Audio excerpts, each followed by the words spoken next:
started to write songs with other band members back with the Abattoir Blues record. And this was just like a kind of bomb went off, and there was suddenly all this material and grooves that they were bringing to the thing. The Bad Seeds know exactly how I am in the studio and my strengths and my limitations and all of this sort of stuff, and I feel completely comfortable with that with them. So, you know, even when I formed a new band, Grinder Man, I just basically used the same people because I just, you know, they're the only people that I kind of trust to work with, really. Part of the thing with Grinder Man and the songwriting process is that we are each able to create really bad music and to kind of fail and to embarrass ourselves and to kind of go on musical excursions into places no one should ever go.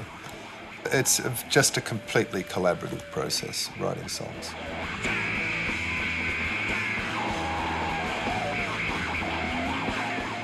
And I've got a title like No Pussy Blues. Sitting alone in my office, you're kind of thinking, I can't really write a song like that. But you're in there with 4 guys and no one slept for 3 days and everyone's banging away this stuff and you just start going, whoa, I got the, you know, and start singing this and everyone's laughing about it.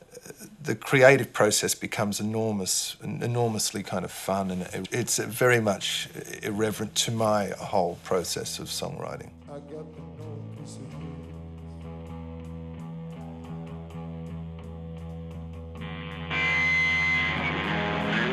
I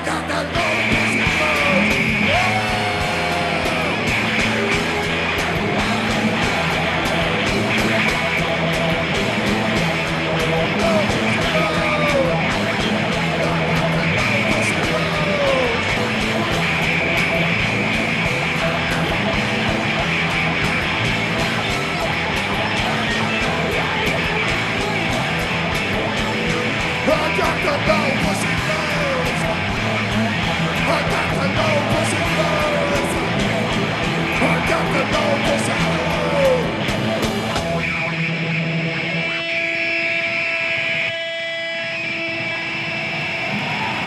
Thank you. My basic feeling in the real world is impotence. Things just seem to kind of roll on into you know, where you kind of just, you know, aghast at what's actually happening. And my own kind of creative world, I am the kind of supreme ruler there, and anything can kind of happen that I want to happen.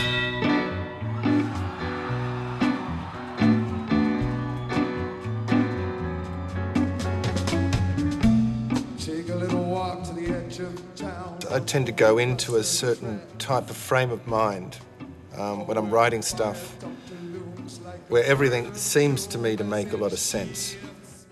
So that sometimes I read the lyrics and think, what the fuck is that? And very often it becomes kind of interesting for me maybe, or some kind of sport even, to kind of find out what the songs are trying to say, and so I write about the songs afterwards. Comes a tall, handsome man in a dusty black coat. Red Right Hand is one in point because there's a journey you can follow where he passes a creek and he passes the factories, and at some point I just felt that it was important to document what the entire town was like.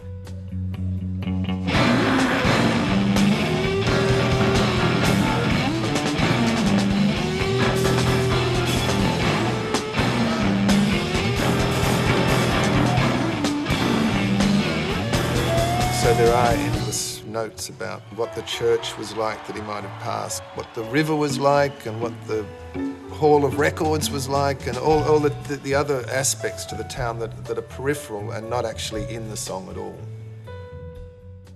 I don't use this writing, or it's not for anybody else's purpose, it's just for my own kind of, I don't know.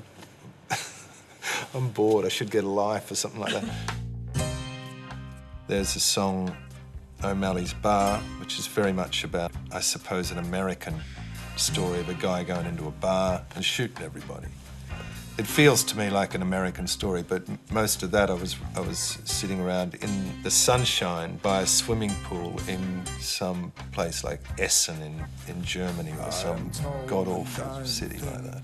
I mean, admittedly, I was pretty ill. It was early in the morning, and I think I'd spent the night kind of comatose by the pool, and I was still in my suit. But it was a totally different location than the actual song itself. And I think actual experience is highly overrated. Imagination is much more interesting than what life actually offers up half the time. The first time I saw Susie was at the Victoria and Albert Museum. Well, she came walking in, and all the things that I had obsessed over for all the years, pictures of movie stars, Jenny Agutter in the Billabong, Anita Ekberg in the Fountain, Ali McGraw in her black tights, Barbara Eden and Elizabeth Montgomery and Abigail, Miss World competitions, Greta Garbo and Jennifer Jones, and Bolshoi ballerinas and Russian gymnasts, Botticelli and Francois Boucher's The Birth of Venus, the young girls at the Wangaratta pool lying on the hot concrete, all the stuff heard and seen and read and felt, Caroline Jones dying in Elvis's arms, Jackie O at the funeral, Tinkerbell trapped in the door, Bert Stearns' final Munro photos, all the continual, never-ending drip feed of erotic data, the great and the small came together at that moment, collided, in one great big crash bang, and I was well lost to her. And that, as they say, was that. A wicked wind whips up the hill, a handful of hopeful words, I love her and I always will. The sky is ready to burst, said something I did not mean to say, said something I did not mean to say, said something I did not mean to say, it all come out the wrong. Love letter, love letter.